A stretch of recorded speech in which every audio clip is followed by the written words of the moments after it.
All right, well, we are back once again with kind of a little bit of a Winter Olympics special. Yeah.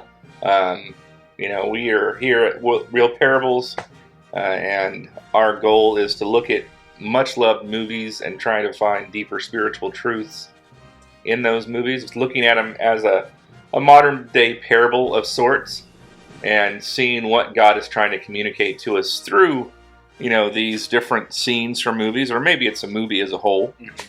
But today, because the Winter Olympics are on, and I believe they just had the bobsledding race, so we thought, what better day than to do Cool Runnings. If you haven't seen Cool Runnings, Devin can kind of give you a little bit of background, and then we'll jump into it. Yeah. But we are really glad you can be here with us today. Yeah. Cool Runnings is an awesome movie, which I unfortunately wasn't really exposed to until I was much older. It's a Disney movie, probably not as well known of a Disney movie as a lot of their others. No, but it's amazing. It's about the Jamaican bobsled team, which Jamaica does have a bobsledding team. Still to this day. Still today. And apparently this year they got 30th, just like they did their first performance. 30th out of 30? Yeah, or 30 years ago. Yeah. They also were 30th. So the actual story that this is based off of, the Jamaican bobsled team has never really done well. They've never done well. But in this film, they actually perform pretty well. Even though they don't end up winning, they end up getting disqualified through crashing. But it's spoiler alert. Yeah, spoiler alert with every movie we watch. I mean, it's a 30-year-old movie, so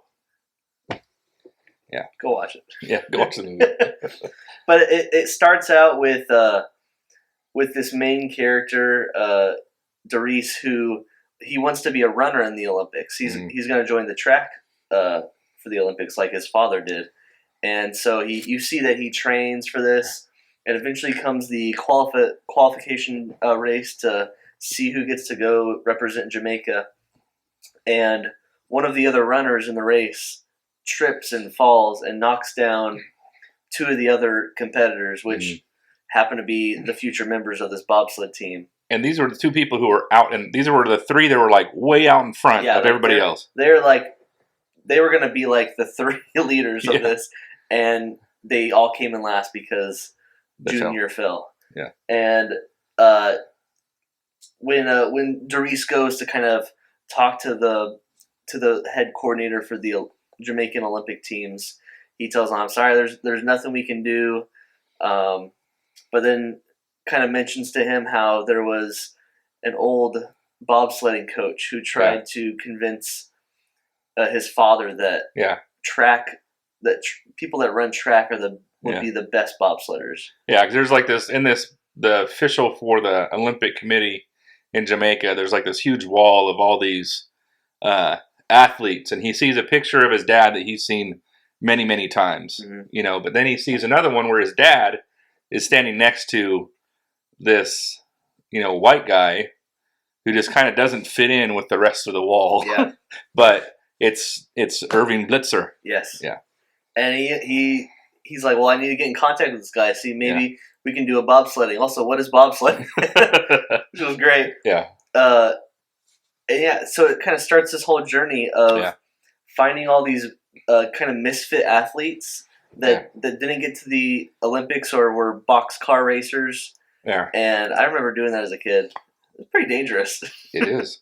So I can't imagine what bobsledding's like. I don't remember doing boxcar racing like they were doing boxcar racing, though. No. It was just one person. It didn't have the weird dude that was just hanging on the front. Yeah. I don't really know the point in that, but set up the counterweight. Yeah. But they train and try to do better, and then eventually they get the funding to go to the Olympics. Yeah. They get there and are kind of misfits in Canada. Nobody really is respecting them because they're a tropical island that's going to be the Winter Games, which is understandable. But Jamaica's never been to the Winter Olympics before, so they don't have all the connections that everybody else has. They're not really respected as they compete, but over time they start to earn the respect of the other teams. and even though they, in the end, they're disqualified from crashing, they still finish the race strong, and it's a really cool story about perseverance and pushing on through all the obstacles that are in your way. Yeah, it's not one of those, like, I wouldn't say it's a biopic movie, where it's not necessarily about a true, like, actually a true story. Yeah. It's true that Jamaica developed this bobsled team, but the actual story is very different. They have the timing right, the location right, but all the characters and the story is made up. Yeah, it's not a movie that you would want to base a school paper on. No. If you had to read a book. Interestingly enough, I think I watched this in school, and then my wife Lauren also says she watched this a lot in school too. So it's funny. It's a clean, funny movie. Yeah. Wasn't as clean as I remember it being, though. Well, it's Disney, but it doesn't appear like a lot of Disney old stuff. Disney gets away with a lot. Got away with a lot more in the 90s than it does now. They did. But anyway, so as we're going through this, as we do every time, there's several scenes in this great movie that really speak to us about some core truths that you can find in the Bible. One that, you kind of see from the very beginning. Doris, the main character in this movie, he's running and he loves running, but the whole time he's talking about his father, that, my father went and I'm going to run just like my father did in the Olympics. And the whole, conversation through the first, part of the movie is pretty consistently of comparing himself to his dad, the legacy of his dad. And then when he's not able to go to the Summer Olympics, it's all about, well, I'm never going to live up to that legacy because I'm stuck here in Jamaica. And, the whole time it's just, this idea of legacy was a really a big part of that story. And then you have the opposite side of that where you have Irving Blitzer, who was or is technically a gold medalist bobsled champion who had cheated in, I think it was Lake Placid Olympics. Is that what it was? I think so. But he had cheated in the Olympics, putting some bobsled. Yeah, putting some weights to try and make the bobsled go faster, and got caught. So he had ruined his legacy. So this whole story for him is about redeeming what was lost, where Doris is about having one of his own. Mm-hmm. And, I just think that legacies, it's a big part of our social dynamic. Talk about that a little bit.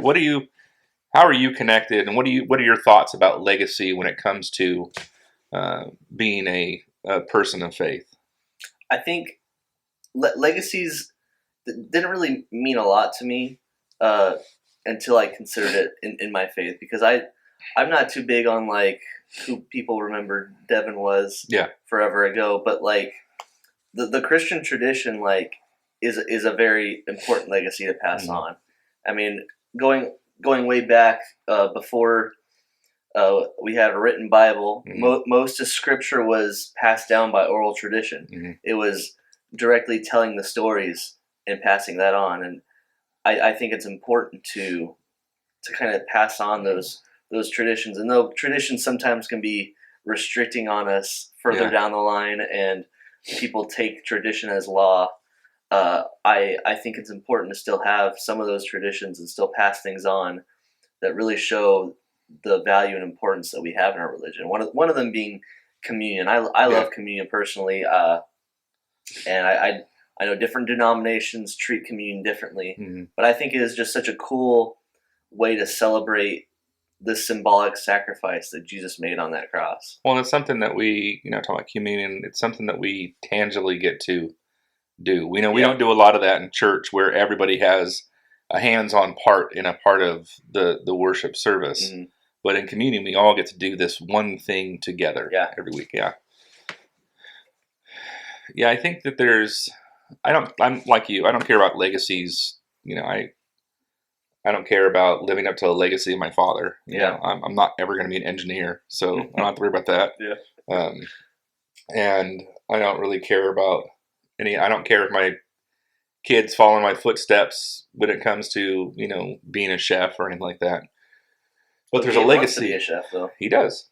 Yeah. But there is a legacy of faith that I think is very important, in the passing on of our faith to our children and allowing that legacy to be paramount in their development. For them to be able to see this is what faith looks like, because there's not too many places. There's a lot of bad examples of what faith is meant to look like, and I want my legacy to be a legacy where they see a positive example, an example of faith that is built off of love and serving people rather than all the other stuff that usually people see the Christian faith as being. Yeah, I think when people think about Christians, it's not typically a positive thing, which sucks because we want to be a light in the community, not a dark shadow, a dark cloud. And so, I think leaving a legacy of being loving is really important to future generations. And loving of all people, because it's easy to love people who are like you. Yeah. It's easy to love, especially like you, but it's easy to love people who are similar to me. But being able to love people who are different than me, or the really hard one is being able to love people who are difficult to love. Yes. And we all know who those people are. I'm sure as soon as I said that, you had a face of somebody pop into your mind that's like, oh yeah, I know what it means to have somebody in your life who's difficult to love. But to be a person of faith, that's what legacy I want to leave behind, is that you intentionally love that person that's difficult to love. And I think those kind of legacies are important. I care less about the man-made stuff. Yeah. So, kind of going off that same idea of Dries being really just kind of wanting to live up to what his father did. He also wants to be an Olympic athlete like his father, and he has this passion for running. He trains for it, and he really thinks like, I'm going to be a runner. That's what I'm going to do with my life. And when he fails in the qualifiers and falls down, and that dream is kind of ruined for him, he goes on to the next thing. And I think, honestly, he has a bigger passion for the bobsledding than he ever did for track. He stays up all night and studies each turn, and he learns the motto that the Swiss have when they start their race. And he's just completely devoted his life to bobsledding at this point, more so than I think he ever did with track. And I think it's kind of a cool example how you see when we kind of make dreams and aspirations for our life, a lot of times those dreams can not be what God has intended for us. Mm-hmm. And at first it seems like a terrible thing, much like Dries thought, but in reality, it's usually something that there's something better in store for us than what we imagined. Mm-hmm. Yeah, one of the things I'm looking at for our Sunday sermon next week is, that when we're able to discover something for ourselves, oftentimes we're much more passionate about that than something that's just been handed to us. Yeah. Dries grew up, we don't hear much about his dad, like when his dad passed, do we? I don't remember. I don't think they talk much about that. We know his dad's not still around, but he kind of fell into running. Running. Yeah. Maybe if his dad was around when he was a little kid, maybe they ran together. It was kind of just in his blood. It was easy, so to speak. But he had to discover bobsledding all on his own, and he had to work hard because he wasn't naturally good at it by any means. Outside of being a strong runner, he had, and especially when he was thrown into the position of being the driver, because he brought on what's his face, the funny guy. Yeah, I wrote his name down because Sanka. Sanka's his best friend, and he's the push cart driver, and he brought him on to be the driver of the bobsled. Yeah. But then he was told, no, Senka's going to be in the back on brakes. You're going to be the driver because it's going to take the most work and the most dedication. And I think that's really what helped him define that passion, because it was something he had to discover and work hard on his own. And I think that's so true when it comes, to the faith. I think there's a lot of people, and I've heard this several times, from people who've been Christians their whole lives. Well, I don't have the story that you had, and I think they kind of get into that mode of, well, this was just handed to me. I've always been a Christian. I've never known anything different. Yeah.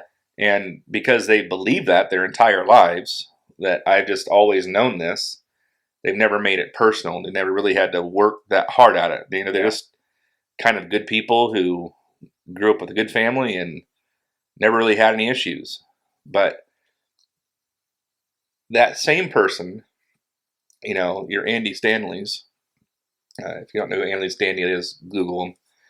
But your Andy Stanleys, who come from that same background, but intentionally work hard at it, are able to still have that same radical passion, even though they don't have the, walking away stories or the never knew God stories.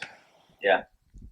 I think it's too cool, too, how you see at the end of the movie how they're so passionate about it, they make it their own. Yeah. They come up with that motto at the end instead of the Swiss countdown. It's the feel the rhythm, feel the rhyme. Yeah. I forget what the rest of the thing is. But I think it's cool. They really try to embrace this new passion that they have, even though they've all, well, 3 of them have trained for running, another one for the boxcar racing, but they found this awesome love for bobsledding that they have just made their own. Would have been interesting to know the true story, like how long they continued that on. Yeah, how many years that particular group continued to compete. I know in the first group there was 2 brothers that continued to compete most years. At least one of them competed on the teams. And I think it was recently, like the last couple Olympics, one of the brothers' daughters competed in the women's bobsledding team. Oh, very cool. Which is really cool. Yeah. So they created their own little legacy there. Yeah. Very cool. Yeah.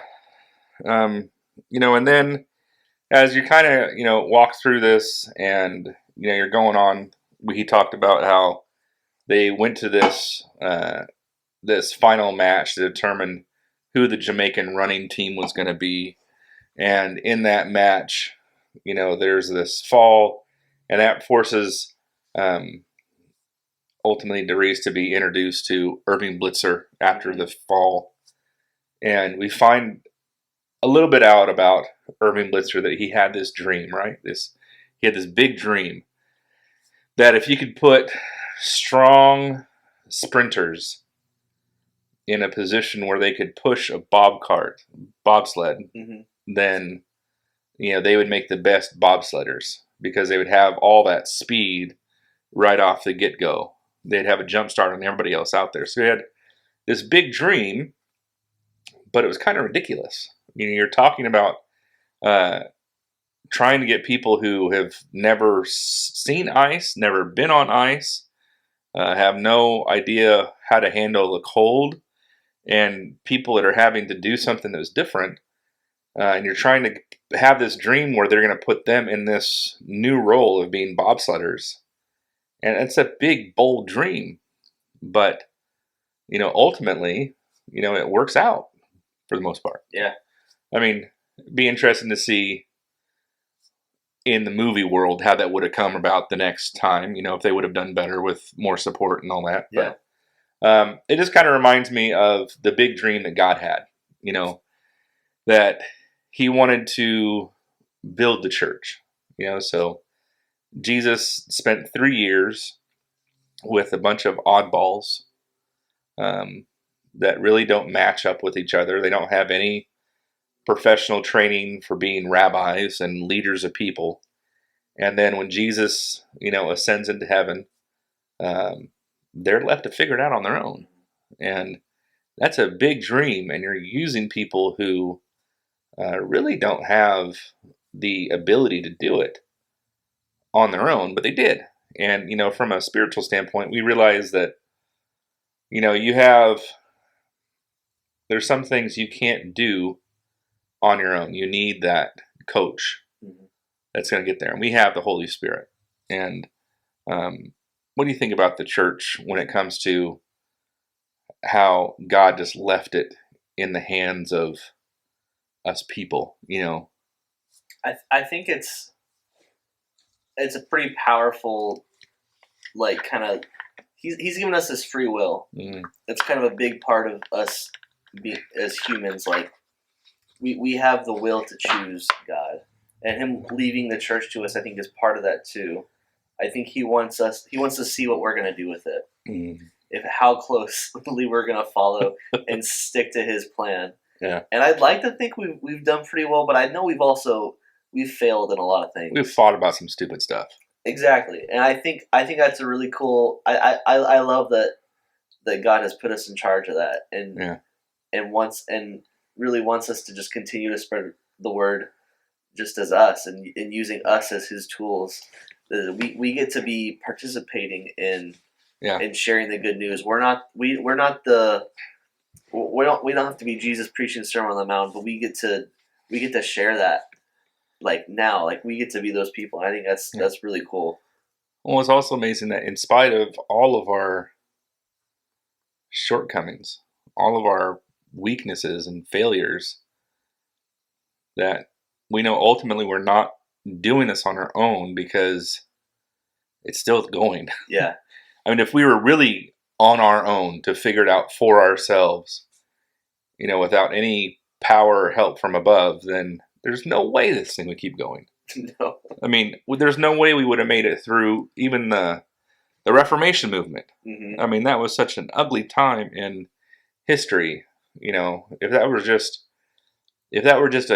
the church were just a human created thing, both would have been completely destroyed and never been able to make it back. Yeah. Yeah. Well, as we keep moving through this story, they realize that there's a possibility for a bobsled team. So Darius tries to get this team together. I mean, and there's kind of some misfits in there.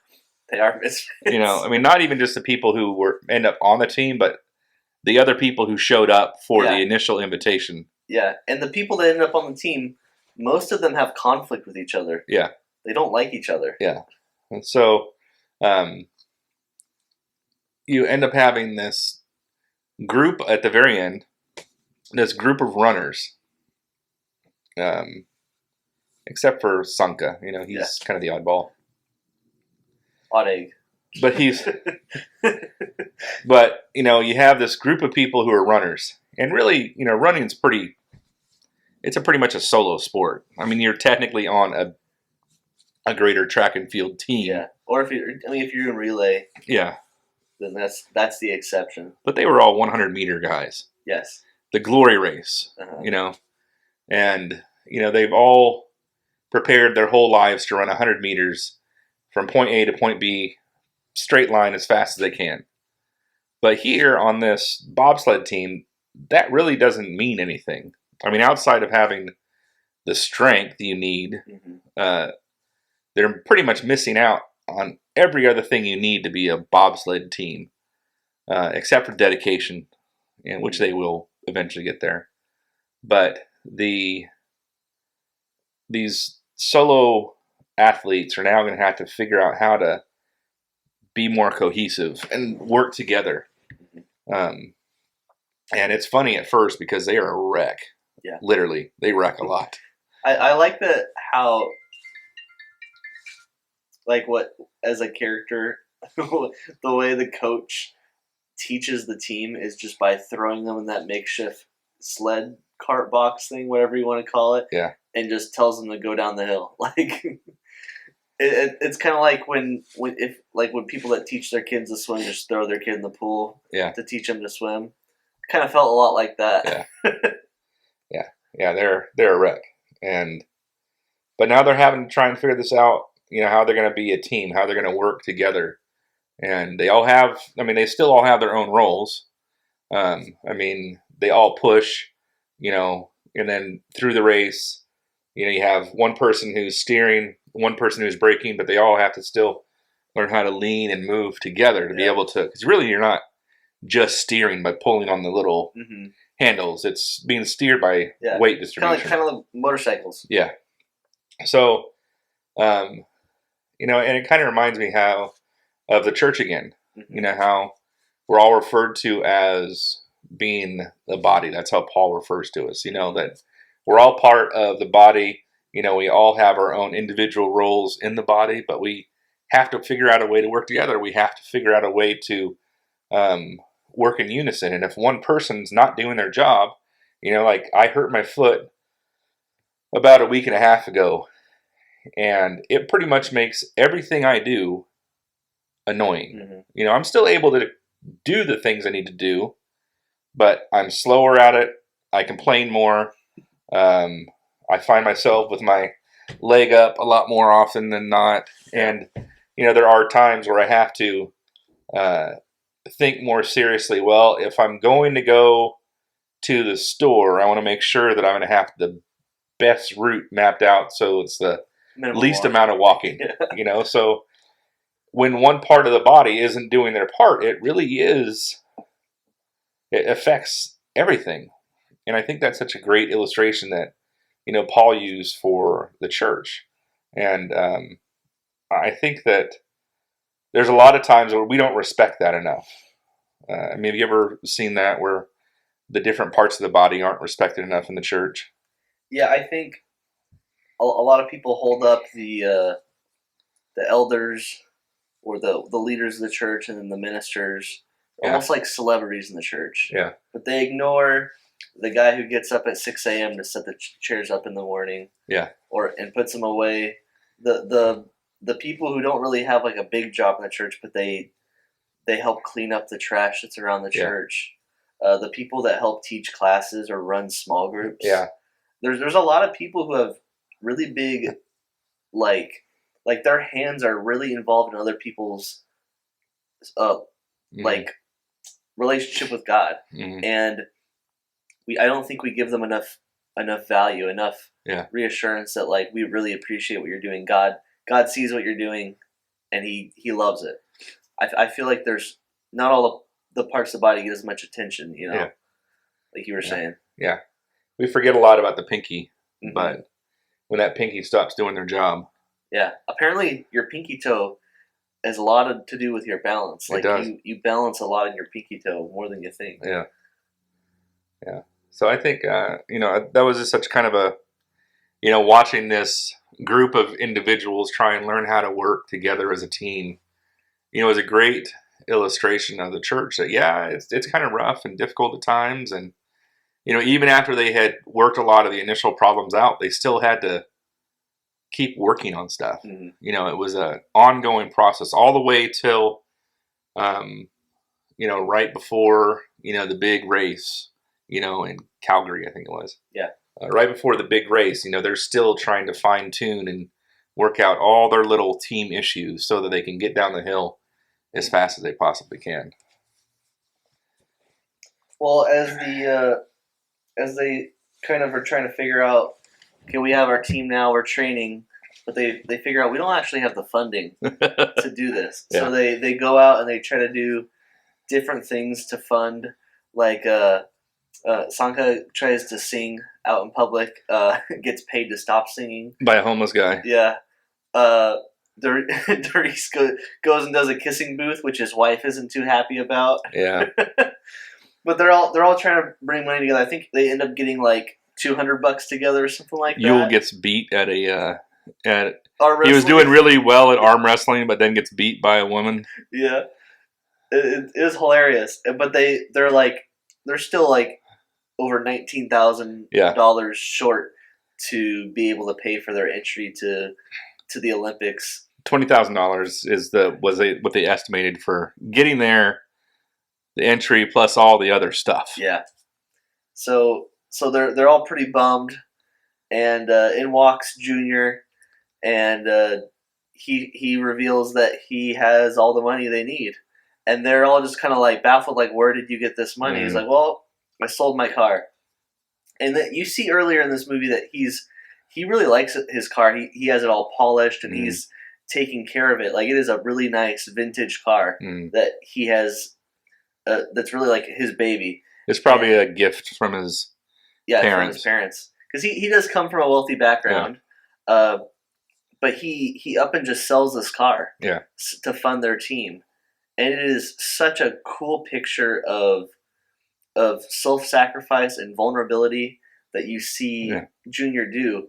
And especially because he is not very well liked by Doris and Yule, because he's the reason why they are not in the Olympics right now. He's the reason that they're not running on the track team. And he goes out and does this kind of to show them just how much this means to him and for Jamaica. Yeah, I'm invested. I'm not. Yeah, and I really thought it was cool that there was kind of like a little bit of a healing moment in there. That it wasn't just about the money, you know, because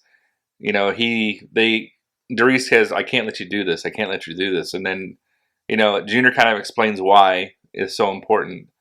And then he says, "But I really want to give it to you." And he's talking to Doris. And Doris is like, "You mean you really want us as a team to have it?" And that's really such a cool image, like you said, about sacrifice. And then we see him continuing to sacrifice later on. Once they're in Calgary, and it's pretty clear that Junior's dad is not happy about his love of running. His dad said at one point, I let you be a runner for a while, and then now you failed getting into Olympics, so now it's time to grow up and have a real dream, and I got you this job in Miami. And he was willing to walk away from that. I'm sure it must have been a bomb job. Probably. I mean, he's flying him to Miami to do this job. Yeah, so he gives up this job, and then once they're in Calgary, his dad shows up, and he's really afraid of his dad, and but he's willing to give up even what seems like his dad is threatening to take away his inheritance and his livelihood, and he's like, I don't care, that's not important to me. So he was willing to sacrifice everything for. I don't even think it's about being in the Olympics now. I think he's willing to sacrifice everything for that team, just for that relationship. Yeah, for the relationships that he had with those four other guys. That's what was paramount in his life. It wasn't money. It wasn't the car. It wasn't the job. The only thing that mattered to him was keeping these relationships, because these relationships are making me a better person. Yeah, and that's what the church is supposed to be about. The church is supposed to be about people coming together from different backgrounds. These guys are all from very different backgrounds. We don't know a whole lot about Yule. It doesn't seem like he likes being in Jamaica very much. He has dreams. He wants to go live in Buckingham Palace. And then Sanka, he seems like he's just kind of the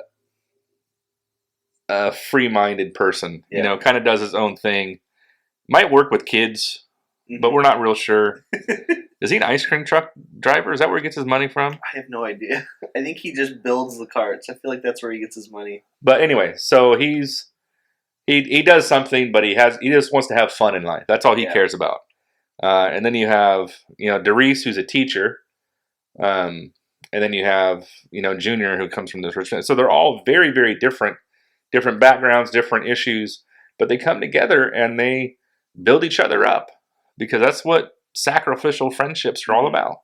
I think it's cool too, going back to what you were saying about, like, when he was giving them that money, he tells Doris, I'm giving this money to you. He's like, don't you mean us? Yeah. I think that's a cool picture too of how God's grace is. It's not just a general blanket, it's all of you guys. He makes it more personal at each individual one of us. I'm giving you grace no matter what you've done. Yeah. I will right that wrong. I think that's so cool that he makes it that personal. He's like, I could say it's for us, but it's for each one of us. Like, it's I love that. Yeah, it's for each of us. Yeah. Um, and then they're finally in Calgary. They've got the money. They've done enough training to feel like they could figure things out once they get there. Um, they're trying to get things together. They've actually seen a live bobsled race at this point. Mm-hmm. I think have they actually gotten to go down? I don't think they have yet. So, but this whole time there's been this unforgiveness on Yule's part. Mm-hmm. Yule is still very angry, even though they've spent probably months, maybe even more than that. I mean, if the movie starts at the Olympic trials, so that'd be like in May, so they could have spent the better part of a year training for this, trying to get everything ready, but Yule is still holding this anger. Might even more. It might have been closer to 2 years training. Yeah, possibly, because I'm not sure how far in advance they do those preliminary races for the Summer Olympics, but yeah, it could potentially be 2 years in advance that they're doing this. So they could be training for 2 years to figure out how to do this little thing. They make it seem like it's just the next winter, but that's not really what's going on. But Yule is still carrying this anger about him. He keeps reminding Junior, "I still haven't forgiven you. I still haven't forgiven you." Just random parts in the movie. I still don't like you. I still don't forgive you. But over time, that starts to dwindle down, and then there's this moment where Junior stands up for Yule. You remember that part? They're in the bar. Well, Junior stands up for Yule first, then Yule stands up for Junior. Yeah, so Junior stands up for Yule because Sanka's making fun of his dreams. Oh yeah, the Buckingham Palace dreams. Yeah, he has this dream of leaving Jamaica and making his own future in Buckingham Palace, and but he doesn't know it's Buckingham Palace. He doesn't know it, but he's being made fun of because like, oh, you're gonna live with the Queen. Yeah, and makes jokes about that. But yeah, Junior stands up for him and says, hey, like, never give up on your dreams. Yeah, don't give up on your dreams. Like, don't listen to the naysayers. Yeah. And then it's cool because then later on, Junior's getting picked on at the bar, and Yule stands up for him there. He knows that Junior's a smaller guy and is easy to get picked on. More passive. Insecurities. Yeah. And he goes up to the guy that's picking on him, just punches him in the face. Yeah. Like, sends a clear message that this is my friend. Yeah. Do not mess with him. Well, and then Yule ends up becoming Junior's biggest encourager by the end of this thing. I think they probably even end up having a better relationship than maybe even Sanka and Darius. Yeah. Sanka and Darius have history. They grew up together. But these two, I think, ultimately end up becoming super close friends. They're there for each other. Yeah. No matter what. Which kind of reminds me as a kid when I was in, I think, second grade, second and third grade, I got bullied a lot by this one kid, and as we kept growing up in elementary school, we realized we had a lot of the same interests, and we ended up becoming best friends. I think sometimes the people that we have a lot of conflict with are sometimes the people that are most like us, and the people that we have a lot to get from each other, but we just sometimes it's easier to fight instead. Yeah. I just think it's such a cool image that, once we can get past ourselves, forgiveness means that you're not going to hold an offense against them anymore. And once we get past that point where we want our own version of justice, you hurt me, I'm going to hold this over your head until I feel like that hurt has been justified. Once we get past that, we're able to have these incredible friendships. But if we don't, then we're just stuck. We end up getting stuck in this place where we will never. I mean, think about how much Yule would have missed out on in a friendship with somebody like Junior had he never gotten past that point. Yeah, he just held on to those Yeah. assumption that this is some rich kid who gets whatever he Yeah. wants and has his life handed to him. Doesn't Yeah. want to work for anything. Yeah. I mean, and let's be real honest. If anybody can help make him get his dream of going to Buckingham Palace together, it's probably Junior. Yeah, he's got the connections. At least his dad does. Yeah. But, there's so much that we miss out on in this life because we refuse to forgive, because we've refused to get to that point where we get over ourselves and just realize that the relationship is more important. And that's such a huge thing that the church needs to learn, that relationship has to come first. It just has to. The little petty things that we get upset about just can't be the thing that dominates our thoughts. It happens a lot. It happens a lot, though. Well, there comes the time where they have to kind of show themselves to the other teams. Yeah. They unveil their kind of terrible bobsled that they've gotten for. It's a training bobsled. Yeah, it's a training bobsled from the American team, which it's a little rickety, which is what inevitably causes them to crash at the end. But they pull up wearing not any of the usual uniforms, but are just wearing like the thickest clothing that they could wear because they're freezing. Understandably, it's their first time seeing actual snow and being in an actual winter. And everyone just kind of stops and stares at them for a second. Like, they could not make it any more obvious that they do not fit in. Yeah. And the East German team tells them, why don't you put some training wheels on that bobsled? And I can't remember who says it exactly. I think it's Yule says it to Junior. I think he says, people are always afraid of something that's different. And I think that is a beautiful quote in this movie, that everybody is just staring at them, and in their minds they're thinking, like, what are they doing here? Yeah. But in reality, they're afraid that there's somebody different here that we have not encountered before. Yeah. We're afraid that they might embarrass us. We're afraid even that they might be a underdog. They might beat us. We don't know what to expect from them. Yeah. Or maybe they just won't like us. And people kind of lash out from those insecurities. Yeah. And I see this a lot in the Bible when Jesus comes around, who himself is quite the ugly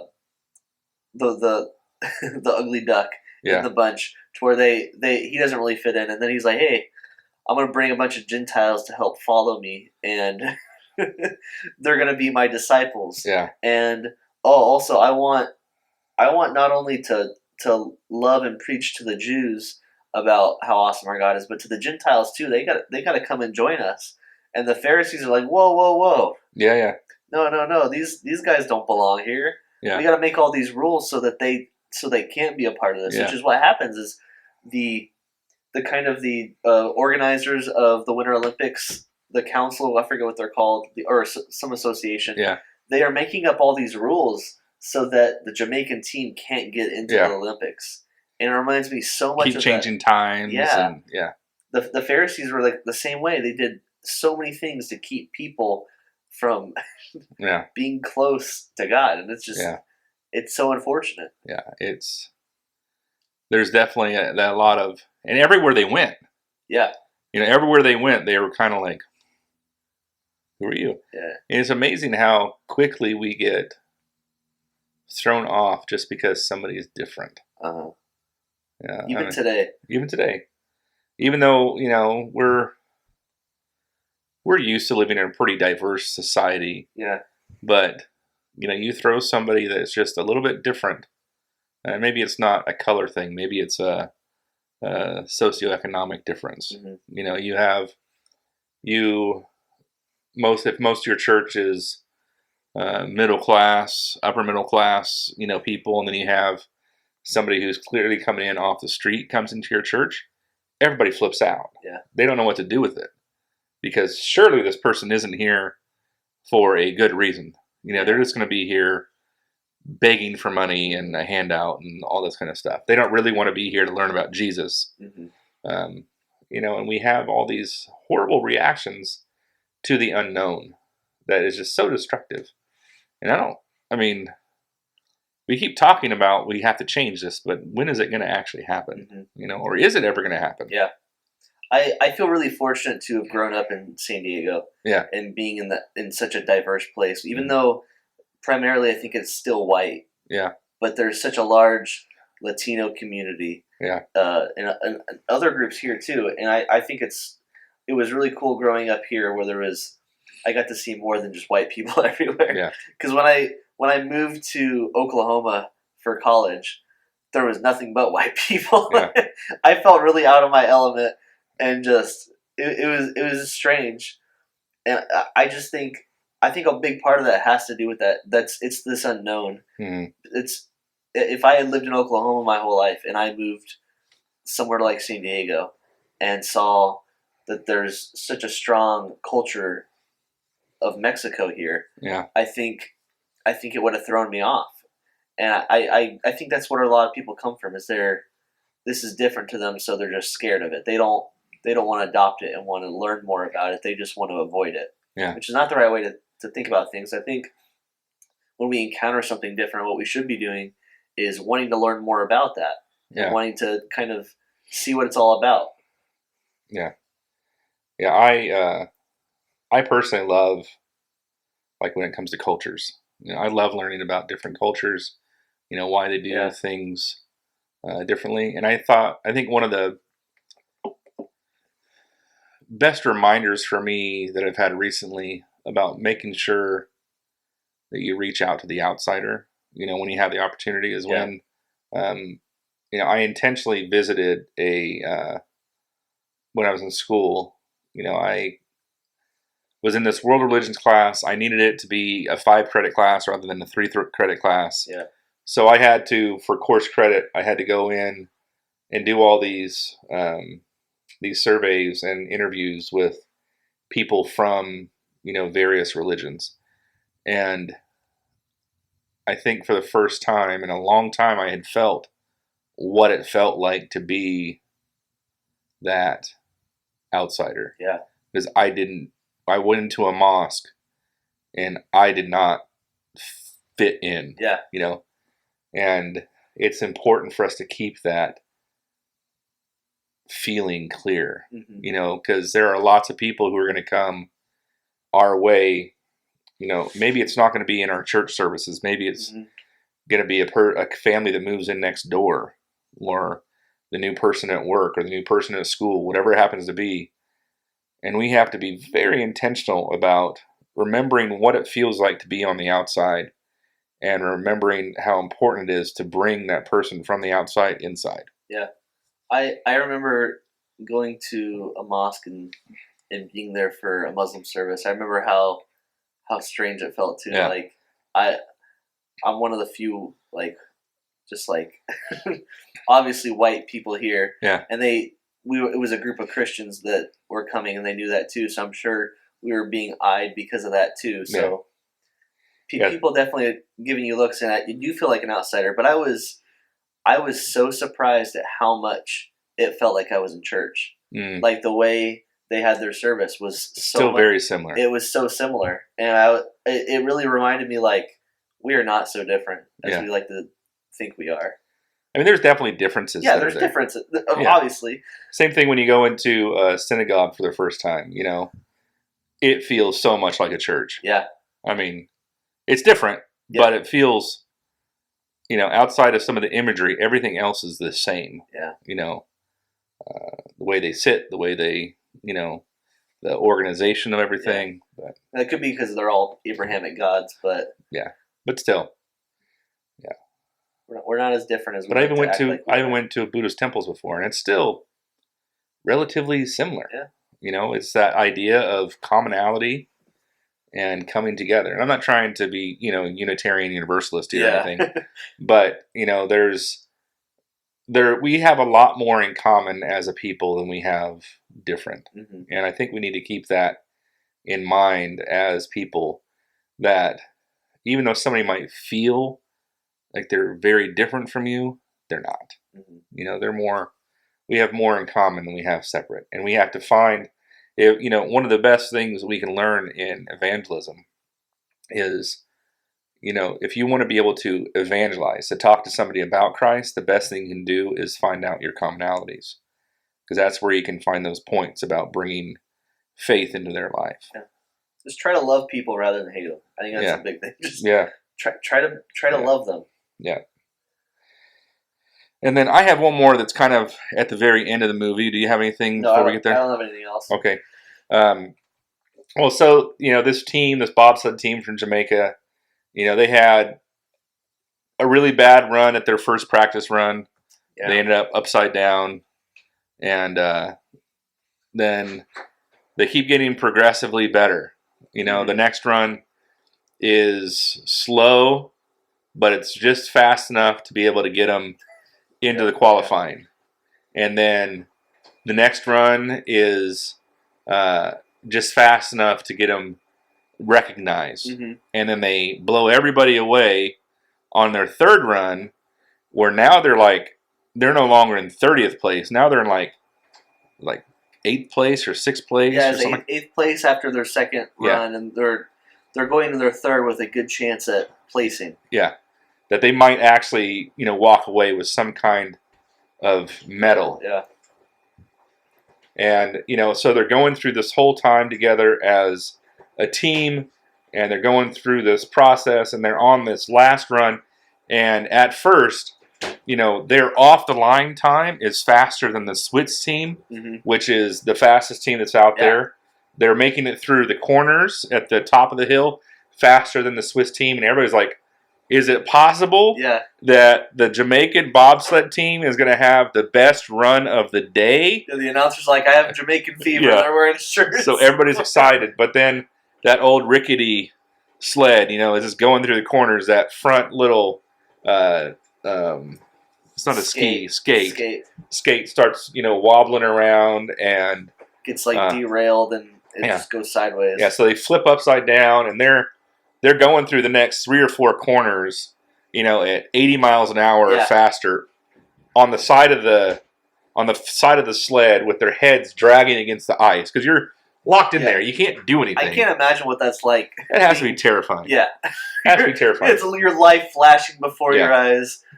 So they're going through the rest of this thing, and they're all laying there, and everybody's in terror because they know that people have died doing this before. Yeah. They don't know what's going on. And then slowly you see them kind of moving around in there. And I think they tried to give some actual footage of the original team. Yeah, I'm not sure. It looked like old news kind of footage rather than movie kind of footage. Mm-hmm. But then Derry says, we've got to finish the race. So then you get that classic imagery of this Jamaican bobsled team, the underdogs, the people who should have never made it this far, who should have never had the run, are now carrying their sled across the finish line. And that is just such a great image of us as Christians, that, life is full of twists and turns and ups and downs and hardships and difficulties. And there's times where we're going to land on our rear ends and not want to continue on, but Paul tells us that we have to finish the race. If we want that crown of glory, then we have to finish the race. And it's amazing that Paul was also using a reference to Olympic athletes in the Summer Olympics. Yeah, that if you want that crown of glory, and in that reference is talking about this crown that was made out of usually olive branches. Was placed on these winners' heads, and then the champions of all the different races, they would get to come to the palace that day, and they would get to have dinner with Caesar, or the Greek, people at first, but eventually went over to Rome. Mm-hmm. So you would have this because you won the race, because you finished the race, you were able to go be with the king. And that is such an incredible image that, we have from Paul, that if we want to receive that crown of glory, we have to finish the race. Yeah. And then we'll get to spend time with the king. And I just thought that was Such a great line that Darius gave his teammates that we have to finish. We've come so far. We've gone through so much. We can't just lie here and, be pathetic and just commiserate of how woe is me. We have to pick up our sled and we have to walk across the line.